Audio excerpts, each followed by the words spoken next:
Many have said that our body is a temple, and thus it should be treated as one. But how should one treat it as a temple? Many ways come to mind, and for some people, it's indulging in pleasure. And one of the most common of these is stuffing ourselves with delicious meals. Kaya nga lang, minsan sumosobra. At pag ganito ang nangyari, overweight ang nagiging resulta that could lead to certain medical problems.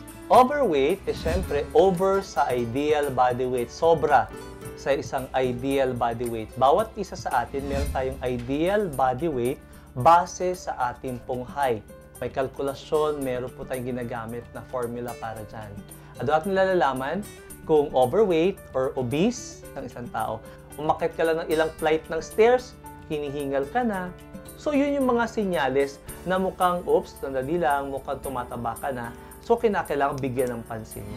Aside from the serious medical conditions that it can lead to, being overweight can also be a source of depression and low self-esteem. Kung malaki ang kaugnayan ng nutrisyon ng pagkain, bakit hindi natin tingnan yung ating kinakain? No? Dapat balanse.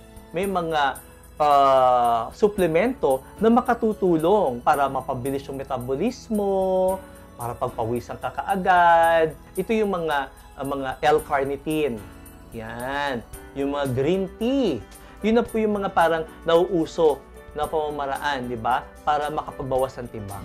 But being overweight is not irreversible. With proper diet, exercise, and the help of Redox Fat, it's certainly possible to be fit again. Redox Fat has the following ingredients: green tea extract and L-carnitine.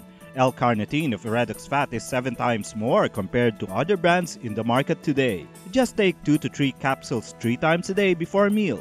Best taken with warm water, and you'll be sure that Redox Fat will be there to help fight and prevent overweight. Marami na pong problemang pwedeng ibigay po ang overweight at obesity sa ating pong kalusugan. Pwede po natin itong supplyan ng mga suplemento makatutulong para mas lalo pang bumilis yung metabolismo natin. Pero dapat huwag mawawala yung tamang pagkain at regular exercise para po ma-maintain natin ng tama yung ating pong timbang.